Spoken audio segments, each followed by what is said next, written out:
Meus caros, vivam, cá estamos nesta terça-feira a começar a semana. Ontem não pude fazer nenhum vídeo. No fim de semana foi dedicado à história, com certeza perceberam.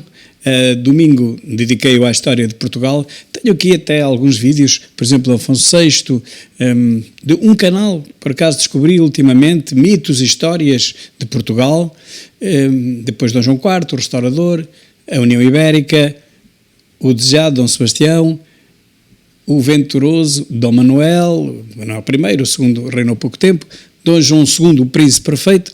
Bom, domingo, realmente, ou dedico-me à música ou à história. A música tem resultados um bocado catastróficos, portanto, vale mais dedicar-me à história. Bom, e então, cá estamos no princípio desta semana.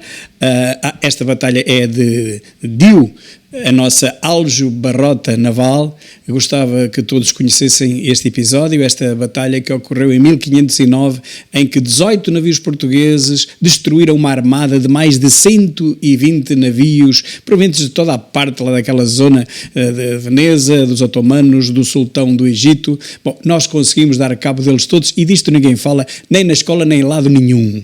Quando é para nos enterrarem, para dizerem que Portugal foi um país esclavagista, isso ensinam às crianças. Quando deviam dizer que Portugal foi durante muito tempo a maior potência do mundo, não só em termos de riqueza, mas também em termos de força, isso ninguém ensina às nossas crianças nas escolas.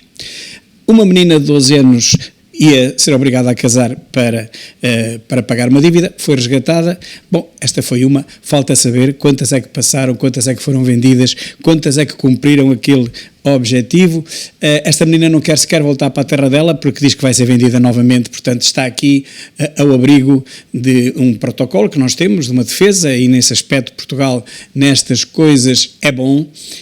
Quando tudo falha e nós acabamos por descobrir um caso, esta agora está a salvo numa instituição vigiada, cuidada. Agora eu gostava de saber quantas outras é que passaram no tempo de António Costa, em que as fronteiras estavam completamente escancaradas, em que toda a gente entrava e saía e fazia o que queria e fazia de Portugal uma porta giratória para o resto da Europa. Isso é que eu gostava de saber, quantas dessas crianças é que foram vendidas para pagar dívidas ou para coisas ainda piores. A Galp lucra 800 e não sei quantos milhões até junho, subida de 44%, é suportada por mais produção e preços mais altos, mas dos combustíveis, do crudo. Agora há uma coisa curiosa, e a seguir vamos ver, é que apesar de tudo isto, apesar do lucro de 812 milhões até junho, parece que na Bolsa a Galp está a descer, está a cair. Eu gostava de saber porquê, mas de qualquer maneira, para já, as grandes petrolíferas ganham lucros astronómicos com a subida do preço do crudo, que igualam os prejuízos que o povo português também tem. Quem paga estes lucros destas empresas é quem? Somos nós, compramos o combustível mais caro, não é mais ninguém. Um presidiário e ladrão, Javier Milei, atira-se a Lula da Silva e cria um incidente. Bem, o presidente da Argentina esteve em apoio de Flávio Bolsonaro, o pai não pode concorrer, concorre o filho, contra Lula, ladrão, e lamentou não ter tido autorização para visitar o amigo Jair Bolsonaro, que cumpre prisão domiciliária. O que eu digo é que Milei, como sempre, não tem papas na língua. A propósito, nunca mais ninguém ouviu falar mal da economia argentina nos telejornais, nem nos programas de lavagem cerebral daqueles esquerdopatas produzem nas TVs por cabo. E também, igualmente, nunca mais se ouviu falar bem da economia brasileira, que está um caos absoluto, não é? Eu pergunto, por que será que isto acontece? Por que será? Nunca mais se ouviu falar mal da economia argentina e nunca mais se ouviu falar bem da economia brasileira. Por que será? E aqui está, o outro lado da moeda também. Galp compra 15 parques eólicos em Espanha por 420 milhões de euros. 420 milhões, quer dizer, quem está a pagar aquilo somos nós, meus caros. A Galp ganha dinheiro com o aumento de preço dos combustíveis. Para quê? Para depois investir em parques eólicos, onde vai ganhar mais uns milhares de milhões. E quem não ganha nada com isto, de certeza absoluta, nem com uns nem com outros, é o povo português. É o povo português que paga a ambos combustíveis mais caros e os números da Galp e os parques eólicos que a Galp compra. Bom, e paga cada vez mais caros a energia solar e eólica, que são gratuitas. O sol ainda não se paga e o vento parece que também ainda não, mas que nos acabam por nos ficar mais caros. O sol e o vento ficam-nos mais caros do que a energia produzida pelos combustíveis fósseis. Vale alguém acreditar nisto? Aqueles bandidos, aqueles combustíveis fósseis que têm que se pagar para produzir energia. O sol não se paga, o vento também não, os combustíveis fósseis sim.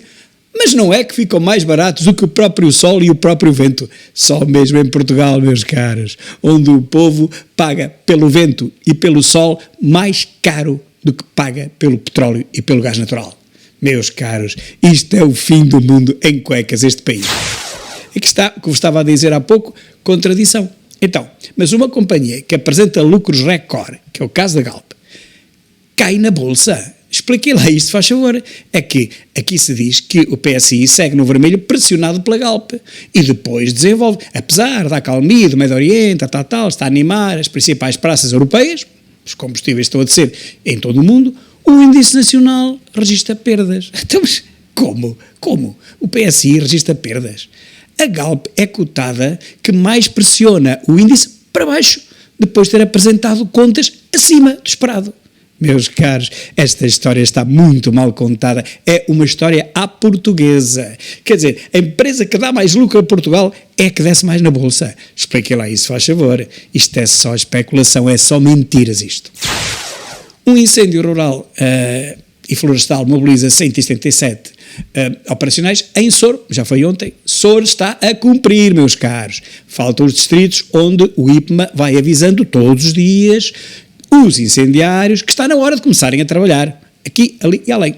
Olha, agora nem há problemas neste preciso momento, porque o país está todo sob aviso amarelo, exceto Faro, portanto, nem vale a pena meter o fogo em Faro. Agora, de resto, estejam à vontade, amigos. Recebam as informações de quem percebe disto, dos especialistas, que vos indicam, até conselho a conselho, onde é que devem pregar o fogo. É para isso que serve o IPMA e é para isso que servem os especialistas. Preguem fogo aqui, preguem fogo ali, que vão ter sucesso. Hugo Soares, confiante que o governo vai manter o mesmo elenco até setembro. O líder parlamentar do PSD, conhecem? Se calhar não conhecem, mas é este, é o líder parlamentar do PSD, apesar das polémicas do MAI e da educação. Vejam o que ele diz, até setembro. Está aí à porta. Falta um mês, é a silly season, é as férias, o regresso em força do PSD ao Pontal, ou em quarteira, não é? Ora, vai manter este tipo até setembro, já toda a gente percebeu. Ninguém vai mudar de ministro agora em agosto, na silly season onde não se faz nada. Encontramos-nos, portanto, nessa silly season, o que significa que em setembro teremos novidades. Quer uma Robocop de explicações impossíveis de dar, como esta última que vamos ver daqui a nada, quer não. Portanto, olha, em setembro vamos ter realmente novidades. 3 mulheres feridas em ataque com facas em Paris, lá está, é o abençoado multiculturalismo, que é benéfico para todos os que ganham a vida com ele, todos os que ganham a vida com ele, como por exemplo os comentecs, os jornalecos, os políticos da esquerdopatia. Os combustíveis ultrapassam os 2 euros por litro, já na próxima semana. Portugal tem a 7ª gasolina mais cara da União Europeia e no gasóleo está 8º. Meus caros, na União Europeia de 27, não é? Bem, tínhamos que ser bons em alguma coisa, a verdade é esta, não é? Feitas as contas à imparidade, não é à paridade, é à imparidade do nosso poder de compra relativamente aos outros países realmente desenvolvidos, onde nós ganhamos metade e até chegamos a ganhar 1/3 do que se ganha, por exemplo, na Suíça ou do que se ganha na Alemanha. Aqui ganhamos mais ou menos 1/3 do que eles lá ganham. Mesmo assim, temos os combustíveis ao mesmo preço ou mais caros do que esses países ricos, em que a produtividade é o triplo da nossa. Bom, feitas as contas, a essa imparidade do nosso poder de compra, bem, nós estamos realmente a pagar do nosso bolso o combustível ao dobro e ao triplo do preço que eles pagam, dada a tal imparidade. Se nós ganhamos 1.500 euros, eles ganham 4.500, é o triplo de nós, e a gasolina está mais ou menos ao mesmo preço, quer dizer que o nosso esforço é o triplo do deles. Toda a gente percebe isto, até os jornalistas que fogem da matemática como o diabo da cruz. Bom, então nós estamos a pagar os combustíveis realmente com o esforço da nossa conta bancária, do nosso bolso, é o triplo do que fazem, o mesmo esforço do que fazem os alemães ou os suíços.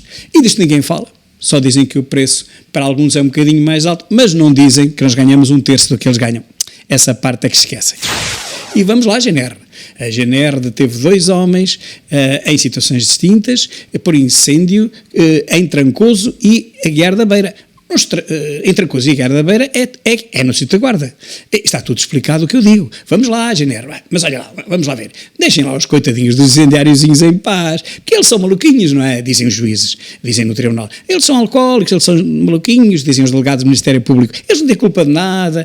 Soltem-nos lá para eles continuarem a fazer o seu trabalhinho de iluminar as noites de Portugal continental. Somos o país da Europa que tem as noites mais iluminadas. Nem precisamos gastar energia na iluminação pública, meus caros. A maior parte dos sítios não é preciso. A gente olha para o horizonte e vê a luz maravilhosa dos incêndios, que é muito superior, e poupamos muito dinheiro da eletricidade da iluminação pública. É verdade ou mentira? É verdade. E cá está Portugal continental em perigo máximo ou muito elevado de incêndio. Portanto, meus caros, o perigo é o das temperaturas, o perigo é o das umidades. Olha aqui, todos os distritos norte e centro de Portugal continental e Faro apresentam-se esta segunda-feira, ontem, um risco máximo de incêndio. Hoje é igual. Todos os concelhos, todos os distritos, menos lá em baixo, no Algarve. Portanto, é o calor, meus caros, que provoca os incêndios. Está aqui provado. Apesar de todos os especialistas dizerem que não, apesar de sabermos que tínhamos que ter temperaturas acima dos 350 graus Celsius para que o calor provocasse algum incêndio, apesar de todos sabermos isso, eles continuam a tratar-nos como atrasadinhos mentais e continuam a dizer-nos, indiretamente, embora, que há um risco máximo de incêndio, porque a temperatura aumentou um bocadito, de 30 para 35 ou para 36. A maior estupidez, a maior mentira do mundo, mas é isto que é propalado nos órgãos da comunicação social pelos analfabetos do jornalismo que nunca estudaram nada, não querem saber de nada, não têm paciência para nada e limitam-se a papaguear e a repetir aquilo que os políticos querem que se repita. Portanto, cá está. É o calor que provoca os incêndios. É a ciência da estupidez. Não há dúvida que é o calor, segundo o jornalismo, que provoca os incêndios. Não são os incendiários. Portanto, temos que prender o clima, temos que prender os eucaliptos e temos que deixar os incendiáriozinhos em paz, coitadinhos. Obviamente, prender quem provoca os incêndios e não os incendiários. E por falar em prender alguém, temos aqui as polémicas com o Luís Neves. A ex-adjunta da PJ nega ter tido conhecimento do outro lado apreendido. Polémicas com o Luís Neves é coisa que não terminam muito, é como os incêndios em Portugal. Mais à frente vamos ver outra coisa mais bonita, é que o próprio Ministério Público, a sua ordem para destruir tudo o que fosse aquilo amoníaco, a acetona que foi capturado juntamente com a tal galera e que foi encontrada lá em cima em Barcelos, à porta do amigo do Robocop, foi dada essa ordem, mas ninguém a cumpriu. Vamos ver isso mais à frente. João Galamba aposta nos caminhões elétricos. Eu sei que já não se lembram de quem é este artista. Era um ministro da pior coisinha que nós tivemos em Portugal. Bem, mas antes do Luís Robocop. Antes do Luís Robocop, o pior era este. Já foi ultrapassado, claro. Ele está-se a sentir mal, está triste, por ver que foi ultrapassado na tabela invertida da qualidade da ministragem que temos em Portugal. Este estava em último lugar, foi ultrapassado agora pelo Robocop e recusa-se a continuar a ficar esquecido. E, portanto, volta à praça pública a dizer, calma, não se esqueçam de mim, eu estou aqui, eu fui ainda pior que o Robocop. Já se esqueceram de todas as minhas calinadas, todas as minhas doidices no tempo quando era no Ministério do influencer, do lítio. Bem, está tudo parado, claro, investigação parada, mas quem é que era o diretor da Judiciária nessa altura, em 2021, 2022? Quem é que era o diretor da Judiciária? Olha, de repente varreu-se-me, mas com certeza que vocês se lembrarão. E, portanto, este amigo recusa-se a ficar esquecido no rol dos piores ministros que tivemos até hoje na história. E cá está ele, a espernear, a pôr-se a bicos de pés e a dizer, não se esqueçam de mim, por favor, eu ainda consigo ser pior do que o Robocop. Portanto, lembrem-se de mim, eu não mereço estar esquecido no resto da minha vida. E também tem razão, não merece mesmo. Quem merece estar esquecido é um destes dois, para não dizer, são dois destes dois. Profícua a troca de ideias ao almoço, meus caros, e ainda dizem que o nosso Presidente da República não faz nada. Então não trabalha, olha eu aqui a trabalhar. António José Seguro, aqui assumiu a chefia do Estado a 9 de março, ora, março, abril, maio, junho, 4 meses, já estamos quase no quinto. O que é que ele fez? Ele almoçou, meus caros, com Cavaco Silva. Em apenas 5 meses ele já conseguiu fazer uma coisa. Ele já conseguiu produzir Uma tarefa foi ter almoçado com o nosso Cavaco Silva. Recebeu no Palácio de Belém o antigo Presidente da República, meus caros, e ainda dizem que ele não faz nada. Que injustiça, que injustiça. Um tipo que almoça todos os dias, que não faz nada. E os professores vão receber €1 por cada resposta classificada nos exames nacionais. Deixa cá ver se eu tenho aqui algum euro no bolso. Eu acho que tenho aqui €1. Eu também sou professor, não é? Neste momento é que estou... Olha aqui o euro. €1 por cada resposta que seja classificada. Meus amigos e colegas, toquem a trabalhar. Tenho aqui €1 para vos dar por cada resposta que vocês classifiquem. Estamos ao nível dos arrumadores de carros aí nesses parques por essas cidades fora. Eles também é por €1 que trabalham. Bem, que aliás alguns já pedem mais, porque €1 já não é dinheiro. €1, tal como nos arrumadores. Muito bem, meus caros, ficamos aqui na primeira parte do telejornal de hoje e aguentem um bocadinho que na segunda parte vem já a seguir, logo a seguir aos compromissos publicitários, mas é deles, não é nosso, é deles.